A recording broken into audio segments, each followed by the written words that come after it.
Greetings and welcome to Hexed Encountered. I'm Joe. In this video, we will be doing some playthrough of the first introductory scenario. That would be scenario 0 in the game Fighting Formations, 29th Infantry Division, Blue and Gray. This is from GMT Games, is designed by Chad Jensen, and was fairly recently released. This is the second game in the series, the original being the Fighting Formations Großdeutschland Division, which was released a while back. So we're going to pick this up here. This is going to be, as I said, the introductory scenario. So it is a good learning opportunity. In fact, this particular scenario has all of the play aids and charts and so on right on the map. Now, it's not in the shot as you see it right now. I will move the camera around, zoom in, etc., to show you various things as we play. I'm going to mostly concentrate on mechanics and not worry a ton about, trying to win for either side. I will be playing both sides to the best of my ability and just kind of talk about how the game works, because I would like to ultimately compare this with the other platoon level tactical games that I have done in the past. I have a series called the Platoon Level Tactical Series where I looked at other tactical platoon level games and series, and this one was one I was planning to do. I just hadn't gotten around to it, and now that the 29th Infantry Division is out, and it was one of the divisions that landed on Omaha Beach on D-Day and had quite a career throughout the war in Western Europe, from D-Day on to the end of the war, and this being close, just past the 81st anniversary of D-Day, I thought it would be a good time to do this. So I will get things underway. I want to show you the booklet here, right? So this, as I said, is the introductory scenario, somewhere in France, 1944. And so this is not a historical situation, as I mentioned. This is kind of just a generic, let's learn how the game works kind of thing. And so the turn and sudden death markers are in 12 and 16, and I'll show you that here in a second. Okay, so here we see the top. This is a player aid that comes on a card when you're playing most of your scenarios, because the map is one big sheet and the player aid and everything are separate. But in this case, they put it right on the map, so it's easy to deal with. So here's our turn marker, and here's our sudden death. So the way it works is you go through turn by turn like you would think. Once you hit this, you have a chance for the game to just suddenly end. And then it will ultimately end if you get to 21 without the sudden death having occurred, because you'll start checking for it here on turn 16 and then onwards as the scenario goes, unless someone has won by then through your victory conditions. Okay, next, the sniper marker belongs to the US. It's right here. So you have a marker that says sniper on it, and on the other side, of course, is the German symbol. This is the symbol of the 29th Infantry Division. We'll put that back in the sniper box.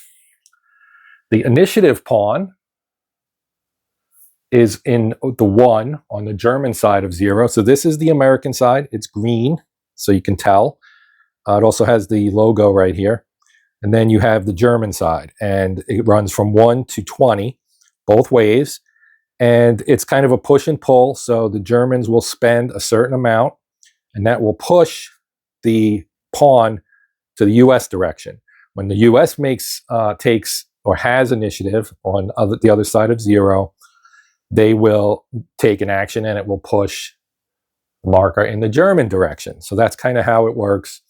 So there's some strategy involved by the players on when to play your cubes here, your orders. Off the matrix, you pull the cube off, and then it's not available until the next turn. And you can use that, like 5 here. If the Americans wanted to advance, they'd pay 5 initiative. So this would then move 5 in the direction of the Germans, and you would pull that off, and you could do any of the actions under the US side. So advance, move, rally, fire, or use an asset card, which is over here. The German asset card is over there. The scenarios will tell us, as we'll see in a moment, which asset cards both sides get. You may also notice that the orders on each side are slightly different based on the command tendencies of the two sides. So, for example, it costs less for the Germans to move, only 3. For the Americans, it's 4. The Americans can advance on a 5. The Germans need a 6, and so on. Okay, so there's no victory point marker because we're not worrying about that. The order cubes, as you can see, there's 1 cube in each one. It's listed here, 1 through 10. Some scenarios will have multiple cubes in one, and you'll also roll occasionally to determine where the cubes are placed. Command radius markers. The US has 3, Germany 2. So we have available commands here. This is the German one. Looks like this. And what that does is if you put it out on the map within your command radius, and in this case it's 2 for the Germans, that's the track for this right here, anyone within 2 hexes of this basically can be activated and move for free. It also degrades to tactical level, and it has a 1 on it, as you can see, meaning that units within command radius would then have to spend an additional 1 initiative to be activated. So if we were on tactical and it was, say, right here, or with a unit, maybe right here in the middle, right? So everybody within 1 hex of this, which is the entire German force right here, would still have to pay 1 initiative. I hope you can see that. Still have to pay 1 initiative to be activated, okay? So that is how that works. So the German radius is 2, the American radius is 3. So the Americans have slightly better command and control. Then the air support marker goes to the US. That's here, just like the sniper. So the US has both the sniper and the air support. And then the asset cards. The US gets 4 and 24, which are light mortar and bazooka. So these are assets. You could think of them as being kind of HQ attached things that the commander can send out to the needed area as necessary. Germany has number 49, which is Panzerfaust. And the Fate card belongs to the US. And this is the Fate card. And you can see it says immediately after any 1 die roll is made, or dice roll is made, you may pass control of this card to your opponent in order to have that roll canceled and re-rolled.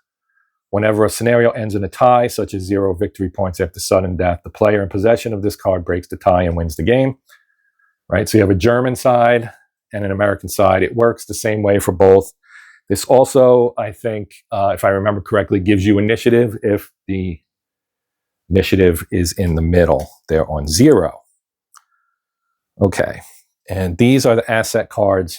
So we'll take a quick look here. This is the bazooka. Play during any order, so it tells you when you can play it. You can play it in reaction. A fresh U.S. infantry unit not in melee, either A, makes a 17 firepower AP attack at a range of 1 or 2, or gains 1 die, and we'll talk about that as well, if firing HE at a fortification or building hex at a range of 1 or 2. Then we also have light mortars, which is an order, conduct an artillery barrage, place the SR 224 hexes 2 to 24, hexes away from and in line of sight of a fresh U.S. infantry unit not in melee. Add 12 to the accuracy roll. So as we use those, we will talk about what that is. The Germans have Panzerfaust, right? You can play during any order and reaction. You can make a 41 firepower and AP armor piercing attack against an adjacent hex, and just like the bazooka, you gain 1. You go up 1 die if firing HE at an adjacent fortification or building hex. It's ubiquitous. At the end of any order, you may give possession of the Fate card to your opponent. If you do, return this card from the discard pile to your hand. So you can use this, and then if you have the Fate card, and this is a German card, so only the Germans can do this, you have this and use it, you can actually give your opponent the Fate card and get this card back. So it can be used over and over again as long as the Germans are in possession of the Fate card. So the Fate card can change hands multiple times back and forth depending on how things go. Victory conditions are here. When the game ends, the winner is deciding control of the most objectives. Here's your deployment. So this is what the Americans have. We have a Sherman, an armored car, a green rifle platoon rather, and 3 regular rifle platoons, a couple of M1919 machine guns, and a 50 cal, and 2 mission commands or command markers, because they're flipped over to tactical. On the German side, they get 3 Stug 3s. They get 1, 2, 3 rifle platoons. They get a machine gun, an MG34, and an MG42, and they also have 2 command markers. And that is pretty much it for that scenario. So let's talk about getting started here. I have tightened up on the map a little bit. So the Germans, as I mentioned, have initiative, right? So we can see the initiative track right here at the top. And what they will do is, since they have it on their side, they have initiative. Their forces are here. Now, obviously, we're looking at a map with terrain. You've got hedgerows here, or bocage. There's also some woods, right? And some rough. And these have various impacts on play in terms of hindrance, which we'll talk about when we get to line of sight and firing and so on. And also in terms of cover. So this is the terrain effects chart. Now, there is one printed on the map, but it's kind of upside down. So rather than flip the camera or do it in editing, I figure I would just show it here. So you can see here you've got bocage, right?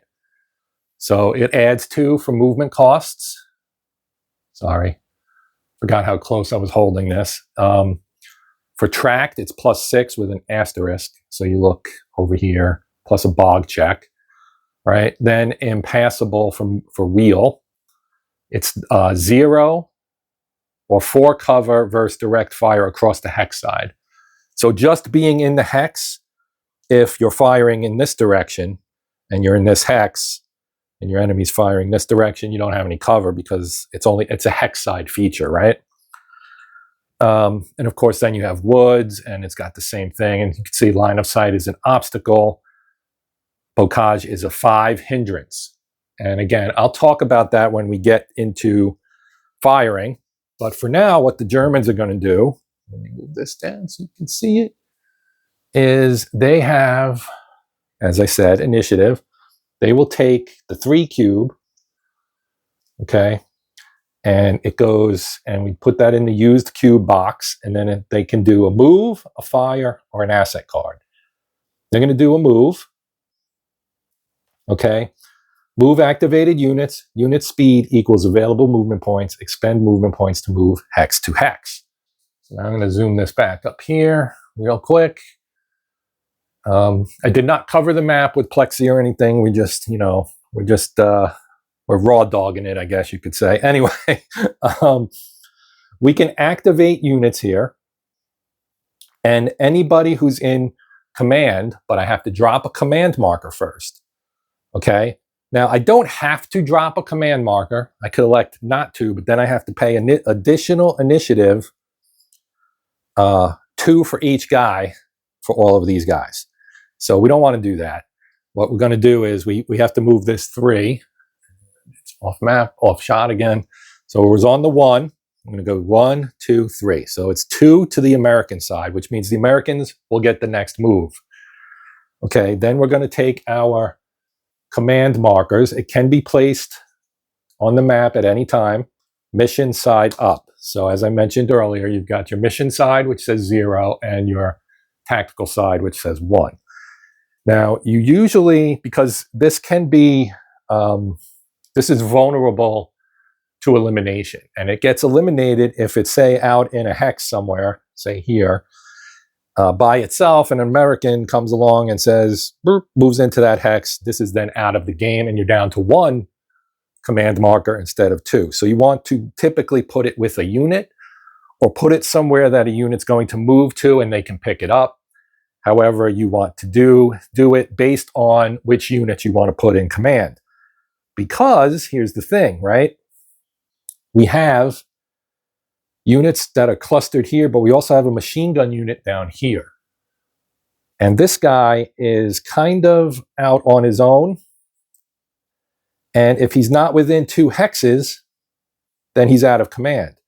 So if I put the command marker, let's say here, then he'd be in command, and so would this guy, and this guy, but our 2 rifle platoons and this front Stug would not be. So here's where things get a little tougher. You have to decide, what do I want to put in command? So if I just put it here with the Stug, now it's in command. All of these units are in command. This is a control marker that indicates this red bordered hex, which is a victory hex. There are, I think, 6 of them on the board. The Americans control this one. 2, 3, 4, 5, 6. There's actually 7, and there's one down that way. All right, at the bottom. Okay, so that does not mean I can't move this guy. He's out of command. I would just have to pay an additional 2 initiative to move him, but I can move any of these guys now for free. So if we look, what you have to do is activate the unit, and you do that by flipping it over. And so let's take a look at the Stug here. So it's upside down. So here you go, right? So you have your fire arc there. This is not a turreted vehicle, so it has a fixed arc. Oh, it's actually on this side, sorry. So that white there, that white triangle, that indicates its front firing arc. And is not turreted. We'll see a turreted one when we get over to the Sherman on the American side. But then you also have the 1 there, because this is not a platoon. Whoops, not a platoon. So you have 1 dash there. Platoons, like this rifle, have 3 there next to rifle up in the upper left corner. That indicates this is a full platoon. So you have to use this for facing. So if he were going this way, you point the facing marker for his fire arc. You point it in that direction. Now, when you activate him, this is the unactivated side, and so his statistics or his combat movement, all that stuff, are different on this side than they are on this side. And on this side, you can see there's a white stripe, and then there are ratings there at the bottom, or on the side and the bottom. So the black is armor piercing. So on the left is his fire ratings for armor piercing and HE. Then in the middle is his movement at 12, and the blue indicates that it's a tracked vehicle. And on the right, in the lower right, that 2213, that's its armor rating against armor piercing. It is impervious to HE because it is an armored fighting vehicle, as you would expect. It does not take any damage from small arms fire. And the 22 is its front-facing armor, and the 13 is its flank armor, flank and rear armor. And the 21 is its firepower, and the 9 is the range, and 12 and 7 with HE. All right, so he's activated because stripe side up. Now he can move. His movement is 12, as I said. Okay, now honestly, he can probably move a decent amount, but he will come into visibility of the Americans on this side, depending on how far down this road he goes. There's going to be well, maybe not. I was going to say there could be a little bit of a line of sight, but this that hinders the bocage there. So it hinders line of sight. So let's just say he's going to go 1, because you're on a road, and road movement costs half for a tracked vehicle. So he, in theory, that would be 1, 1.5. Then he would have to turn. And that would be 2, 3. Okay, but moving through here, you could say, well, can he, first of all, is he in range? 1, 2, 3, 4, 5, 6, 7. He's not at optimal range, but you can go beyond that out to, I think it is twice as far. But you would also have to determine the line of sight issues, because you have bocage here, and you have woods here. And the woods are an obstacle, so that is a problem. And these are a hindrance to in terms of line of sight. So in this case, they would actually fire at it when it was in here, and I had it turned the wrong way. It should be facing this way. So you would stretch a string. You've got a center dot here in the middle of the hex. Might be a little hard to see, but you stretch a string along here. And it's easy because I just use the hex sides here. So you just go hex side, hex side. We touch this. We don't actually touch the woods, which is good because woods block line of sight. So you have a thing that goes straight through here and into this hex. So he can fire at him. Now his nominal range is 7, and the range out to this Stug is 1, 2, 3, 4, 5, 6, 7, 8, 9, 10. That's further than 7.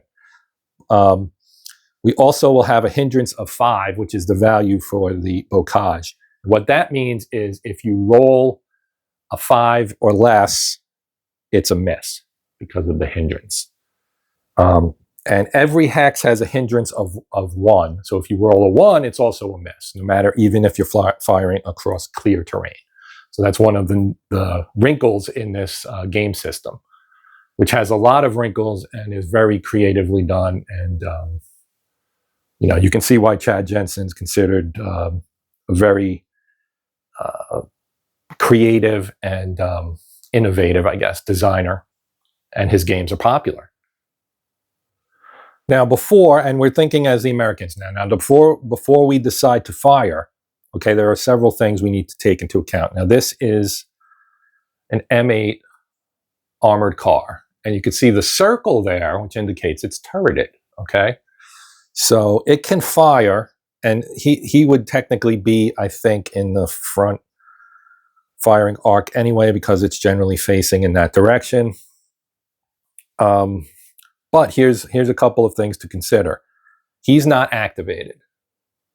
Okay, there's no mission marker. The American mission command markers are out here, and they're not on the board. And he cannot put one on the board right now because he's not the active player. So he's inactive, which means to fire this unit or anybody else will cost 2 initiative, which then pushes this to 0, which would still give the Americans the, because they have the fake card, would still give them the initiative after the Germans are done.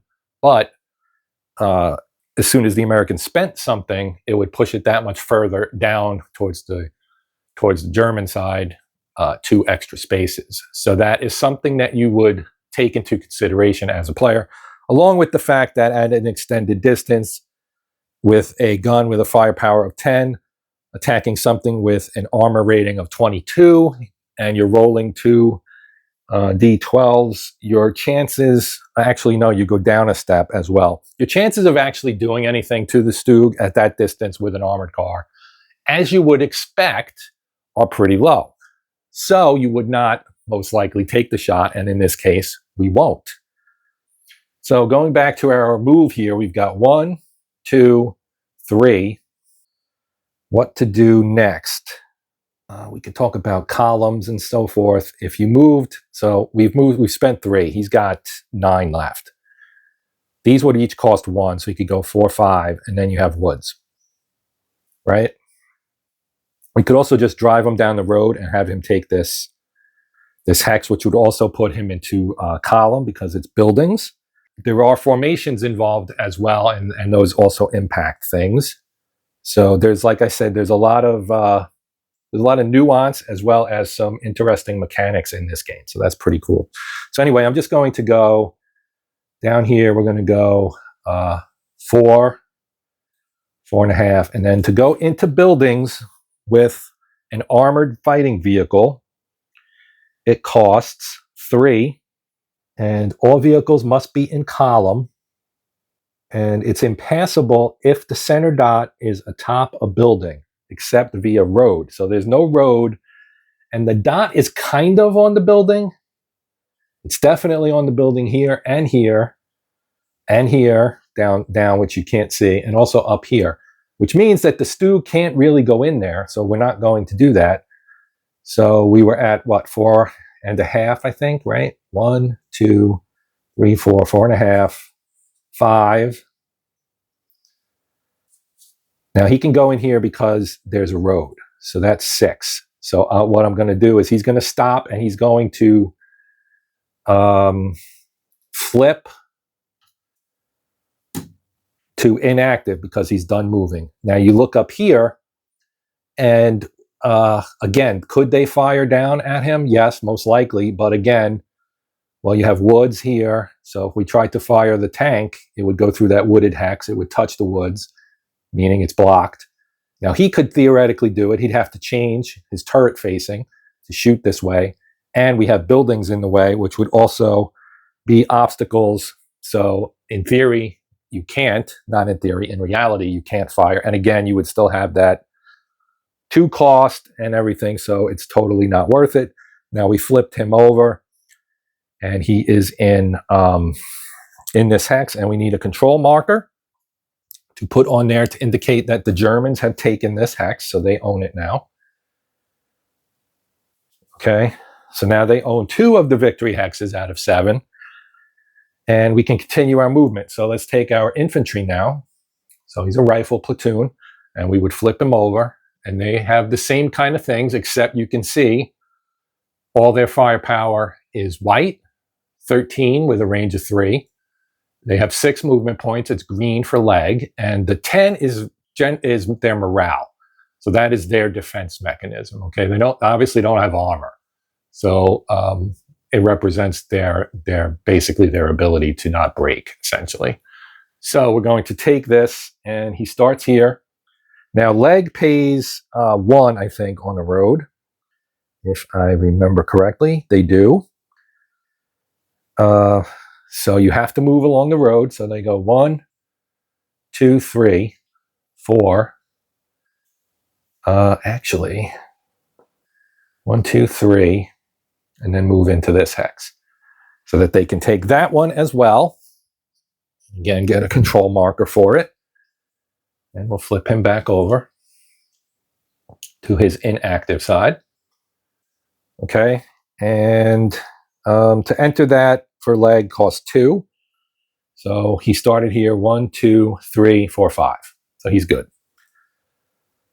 Okay, and then we just continue on. Now this one has the mission marker on it, the command marker rather. Again, it's a Stug. It's facing this direction. It's going to basically follow the same path as the other one. So it's going to go 1, 2. It's going to turn 3, 4. Turn again. 5, 6. Then we're going to turn and face this direction to put our front armor facing the enemy. Although actually, he could go 7, 8, and 11. And this one has a road, so as long as he stays on the road, he's okay. And he has the mission marker with him. And we're going to flip him over as well. He's facing this way. Okay. And this is a little risky because if he were to be destroyed, mission marker would be hanging out there. And we don't want the Americans to get it, because they would then remove it from play, leaving the Germans with only 1. But the Germans have now claimed 1, 2, 3, plus the one they already had, 4 of the 7. The Americans have 1. And so now we would just activate the rest of them. So I'm going to do this probably off camera. I'll take a pause, move everybody, and then come back and show you the disposition. Okay, so I made some moves. We moved the other Stug over here. So here's the thinking, right? So you can understand what I'm doing. Our mission command will degrade to tactical command, which means that everything will cost 1, right? But all 3 Stugs will still be in command. Now the infantry over here will not. And our MG42, which I have not moved, we'll talk about him in a moment. These are all now technically out of command. They've moved, so they're up here now. And infantry has a movement of 6, so they moved in here. The MG34 here has a movement of 5. He was here, and he just moved over there. Okay, to move into the woods costs 2. Okay, I moved them in here because it's pretty decent defensive terrain in terms of, it's not as good as buildings, which is where this guy is, but it's decent. Because I do have another command marker up there that I can pull in and drop in here with one of these guys, probably this one, and that would then put all of this infantry in command. The MG42 is hanging out. He's not in command. I'm going to spend 2 more initiative to move him. So now it's at 4 on the American side, and he also has a movement of 5 because it's a machine gun. So it's going to go 1, 2, 3, 4, 5. And then he gets here. We flip him back over. He's hanging out in the open, which means he's exposed. But we've got some hindrance and some blocking, and the woods block, the building and woods block, and so on. So relatively safe because the Americans are up here in this corner. So that would end the German activation. Everybody's flipped back over, so you don't have anything like a ops complete marker or anything like that. You can activate things over and over again as long as they're in command, right? It's kind of a loose thing with that, which is interesting because it's all about spending initiative. So now the Americans would go, and for them to move would cost 4. For them to fire costs 2. So what should they do, right? Let's think about this a moment. I think what we need to do is move. The problem is going to be the German armor is now in a position where they're going to be able to fire at some stuff. And that is kind of a big deal. Now, we do have our bazooka card. The problem is if we move some of these rifles out in this direction. Now, there's also a thing called deploy, where you can take your platoon and break it into squads. It makes 3 squads. That's something you can do as well, if you wish to. So what the Americans are going to do is move. That costs them 4. So I'm going to pull the cube off of 4. I know this is off shot, but you can follow, I'm sure. Now, the American command range is 3. So that makes things a little bit easier for them. If we put the command marker with this rifle platoon right here, 1, 2, 3, and 1, 2, 3. Everybody's in command. So that's what we'll do. This way we don't have to spend anything extra. We're already spending 4, which moves this back to 0, which means they will get another activation because the marker's on 0 and they own the fate card, which is off camera at the moment, but it is there. Okay. So let's start moving. I think the first thing I would probably want to move is my Sherman. Now that's right here.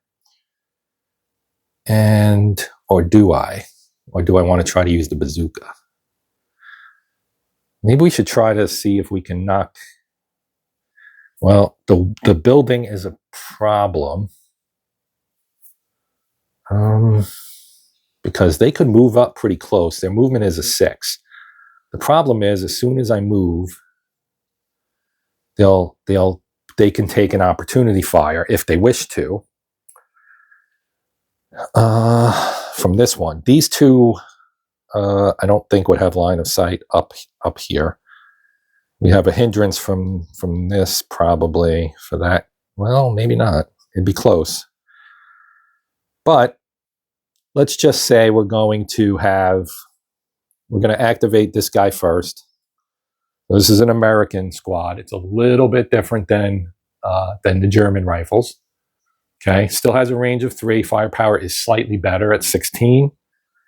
The movement is still 6, and the morale is 9. So the Germans have better morale, but a little bit less firepower, if I remember correctly. Oh, that's the machine gun. Hang on. Yeah, 13. Okay, so we flip them over, and you have to flip them that way, like from the top to bottom, I guess. And I keep doing it the other way, and it's not right. Okay, so we go 1, 2,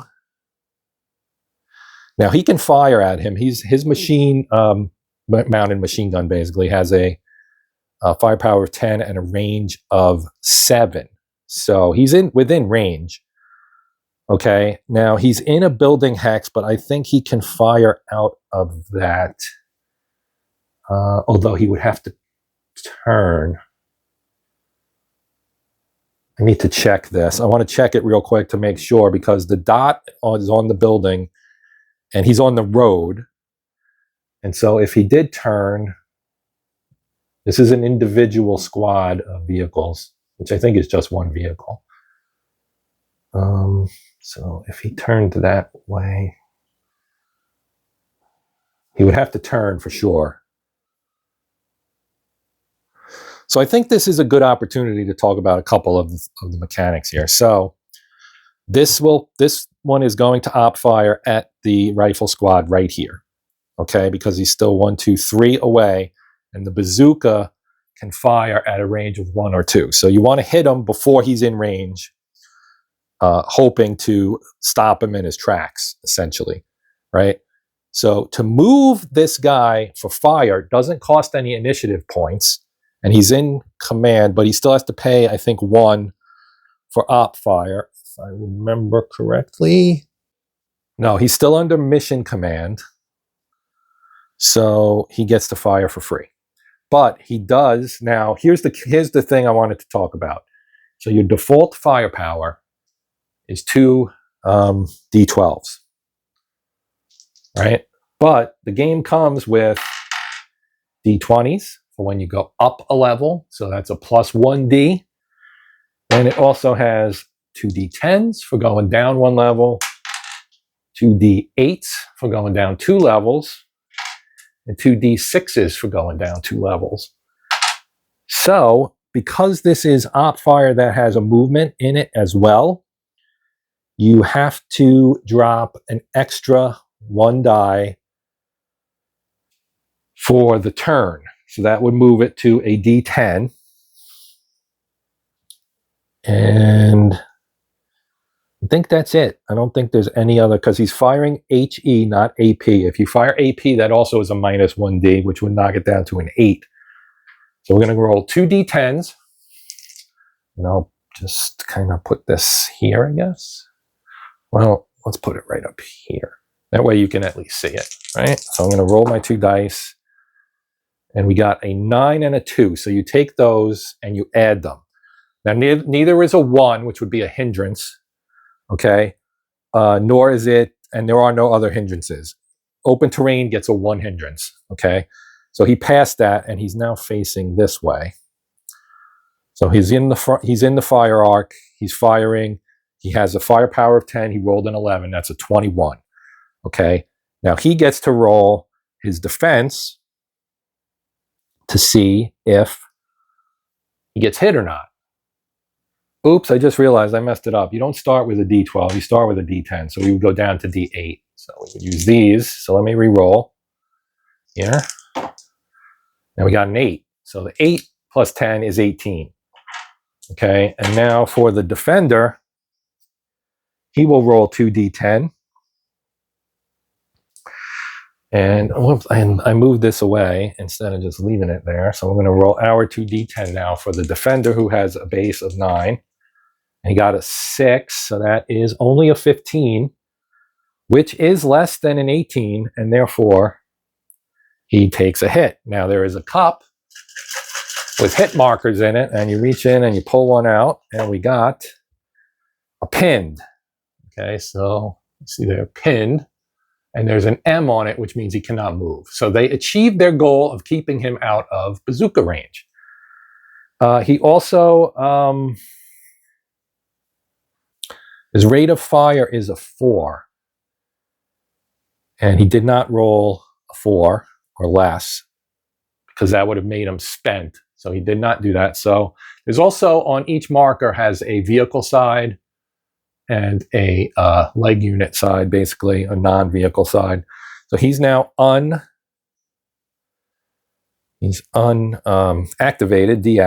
and he gets a pinned marker.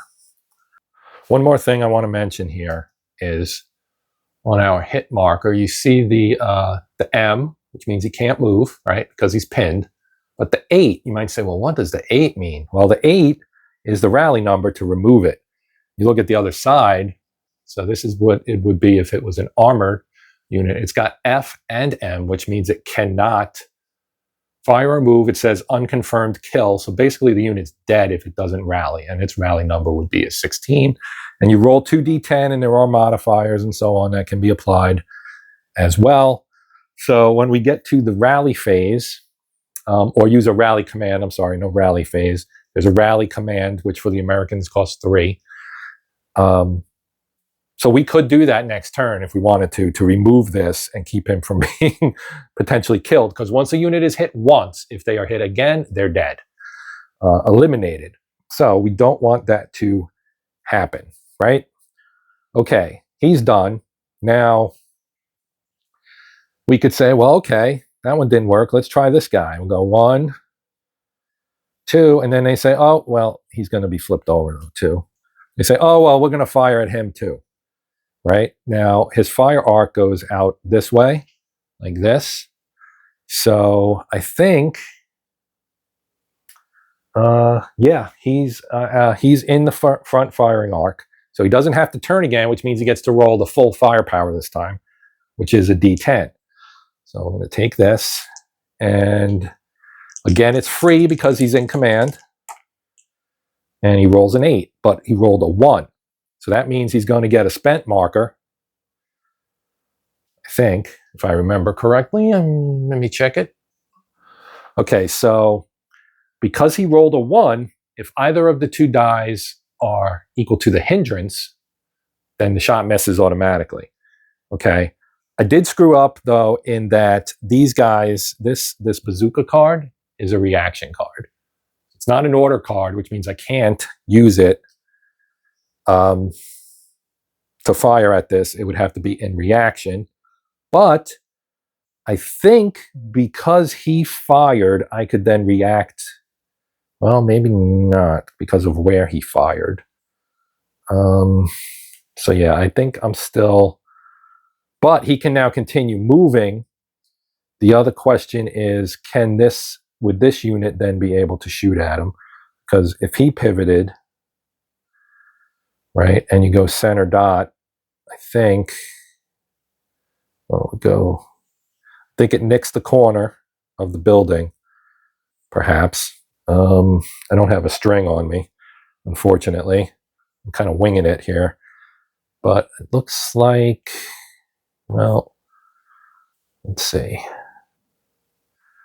Using the old Mark 1 eyeball, I think it nicks this building, which means it would not work. So he can't do it, and this one definitely can't do it because he's looking through this hex.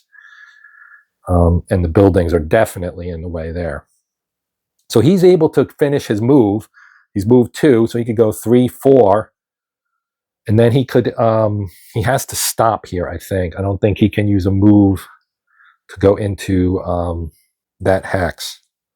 So I don't think I can use the reaction for the bazooka here because it doesn't sound like I would be able to.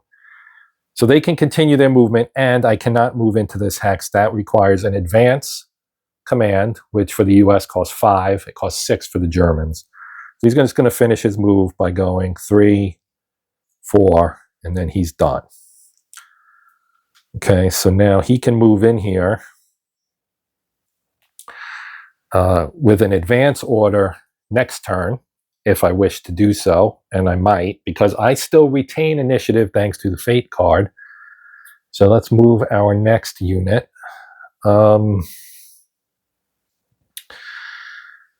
They do have a machine gun here, the Americans. So if I move him, this unit would be able to fire at him, I think. See, the road's over here, and the center dot is on this building, but the vehicle would be out on the road on this side. So I'm not sure if he can actually fire at him if he moves.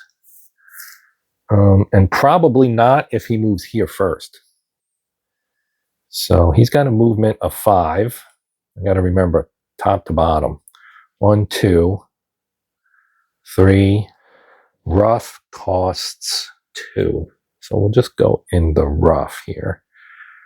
Does provide a little bit of cover, and then flip him back over.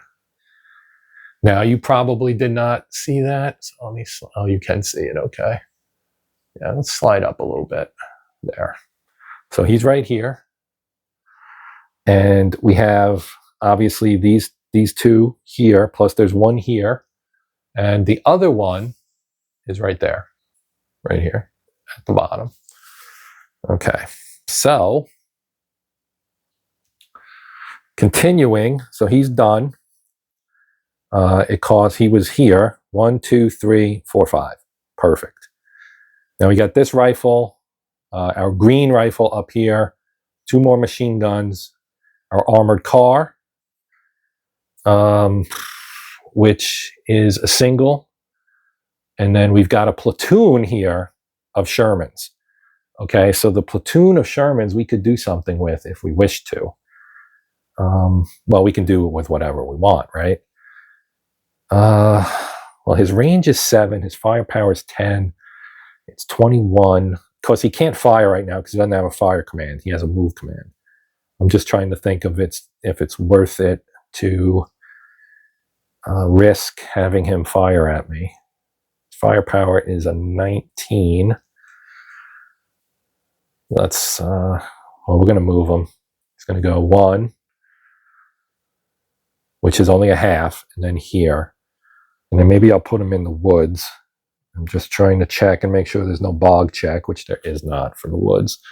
So he's going to go in here and maintain his facing that way. So his front fire arc is this way.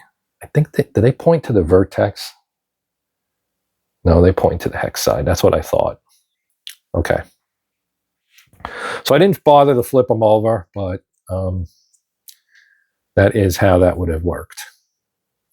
This way. Okay. So he's done. Now let's move our tank, and we can start a kind of a reaction fire chain here. So if he moves here for a half, then here for 1, then here for 1.5, he can now fire at him, I think, 2. Yes, he definitely can. So he's got a clear shot right down the road. Even though he's turned this way, he still has, he's still within his front fire arc. So he's going to fire opportunity fire. So this time we're going to be doing AP, which means he's going to go down 1 die. So he will be rolling D8s for his shot. And then the tank will be able to do reaction fire. The Shermans will be able to do reaction fire on Stug here. So let's roll our D8s. And we got a 5 and a 7. That's a 12. So that's a 31. His armor is a 22 because it's front. So he gets to roll the D10s. Yeah, D10s. Oh, a 5. So 5, that's going to be a hit. That is going to be a hit, unfortunately, for that Sherman platoon. Okay, so this will be another opportunity to see a hit marker. Oh, and it's a bad one. We got the old unconfirmed kill, which means he cannot fire. And but here's the thing: it's a platoon, so this will apply to 1 squad essentially, and then we break it up. So I'll show you how that works. So actually, we don't have to worry about this until we try to rally it. Once we try to rally it, which I will now be trying to do probably next turn, because we have to rally this guy and that guy to avoid having them be eliminated. So this is going to be, it's going to be bad. That red 16 there, if you don't roll a 16, which is kind of tough with 2 D10s, but in this case, it would eliminate 1 of the squads of tanks, and there would still be 2 squads. It just wouldn't be a full platoon any longer. Okay, so let's finish up our move here. We're going to activate our machine gun here, which again, I gotta remember to flip it the right way. This one has a movement of 6. I'm gonna go 1, 2, 3, and into the woods would cost 2, 4, 5, and flip back. Okay, this way, the infantry's up here, and that's who this guy would be most effective against, right? So we're gonna move him there. And I'm gonna also take my green infantry here, and he's gonna move this way as well. So he's gonna move here, which, because of the forest, costs 2, 3, 4, 5. His total is a 6. So he has to stop here. Okay, and then we've got our other machine gun. We're going to send him the same place. So flip him over to activate him. 1, 2, 3. And I'm going to put him in this hex with the platoon, like so. Okay, and then we last but certainly not least, we have this guy right here. We're going to activate him. He's going to carry the mission marker with him. I'll just put it underneath for the moment. Now, the key is the command radius is 3. We have 1, 2, 3, 1, 2 right now. I'm just going to move him into the forest and flip him back over and put the marker back on it like so. And that completes the move of the Americans. Now we look at our initiative marker again. And we, as the Americans, because we have the fate card,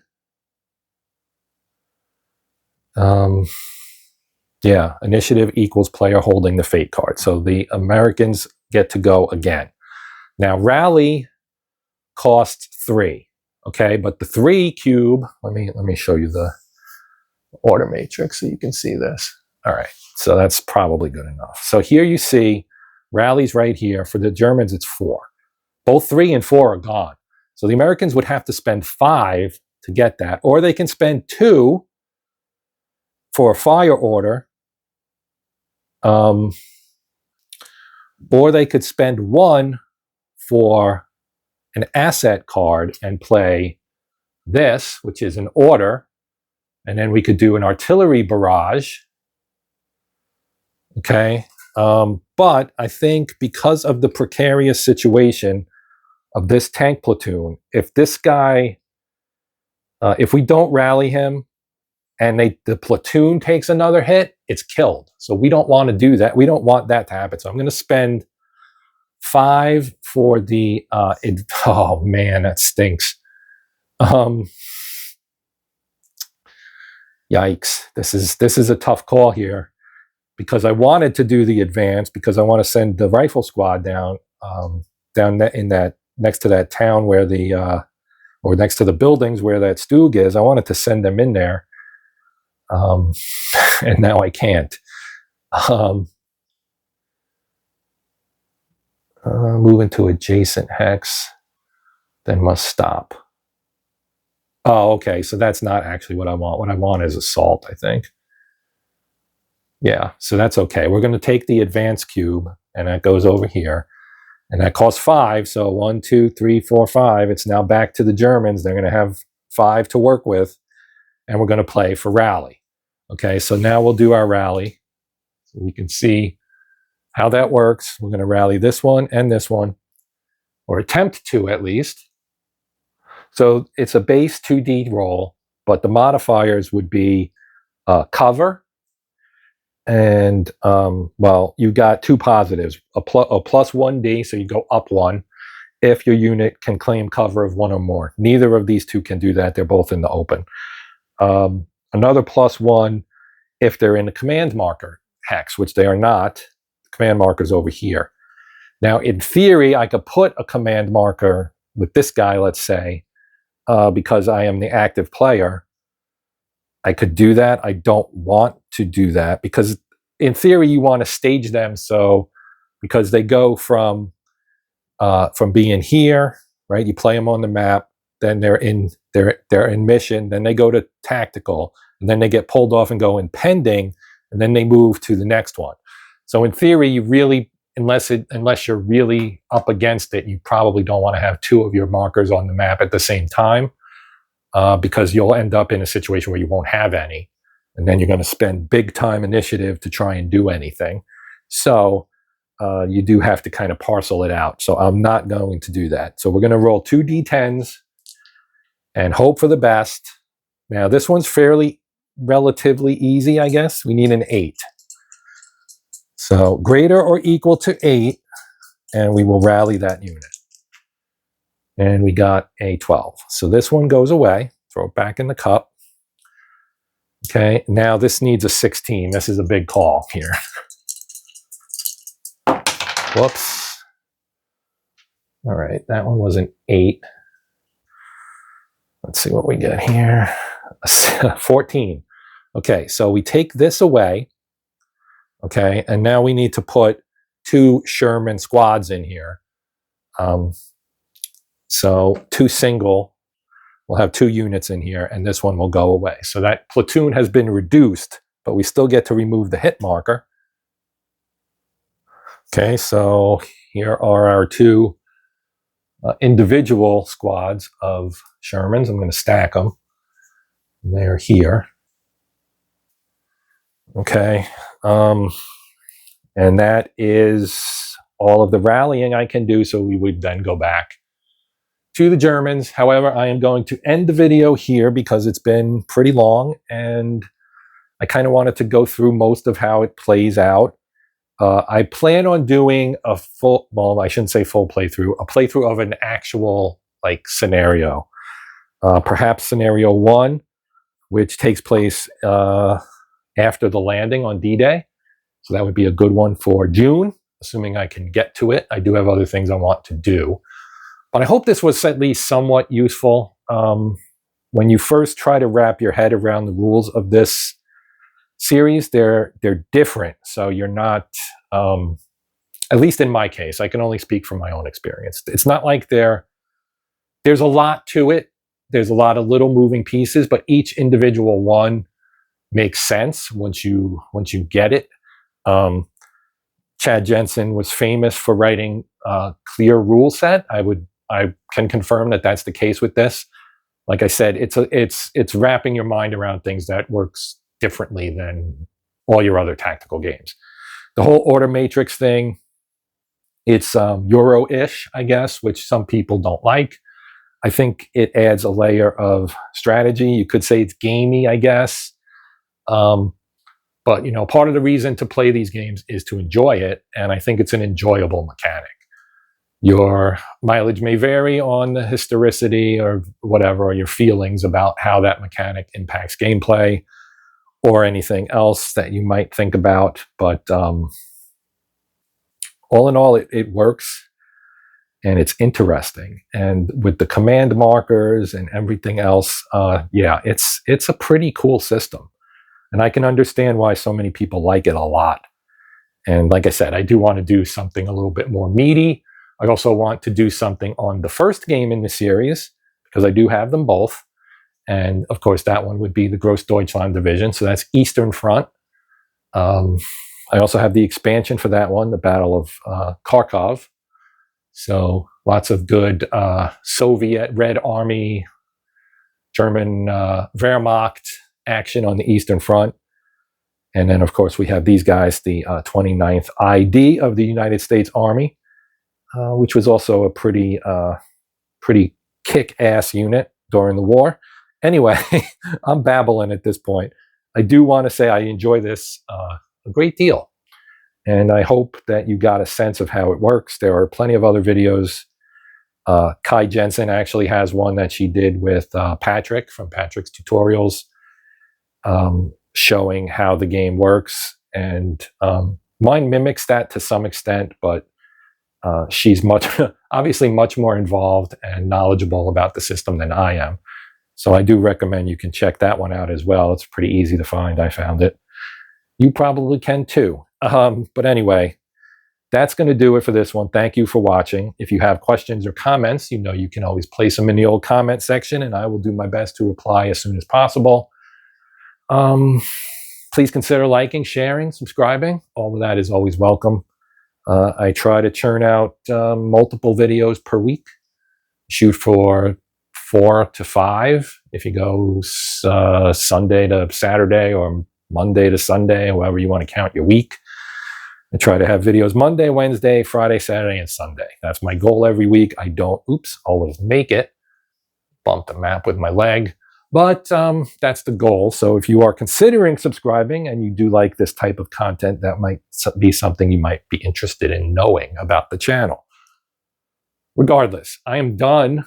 It's been a lot of talking for me, so I'm going to go get myself a drink and relax. Until next time, I'm Joe. This is Hexed Encountered, and as always, happy gaming.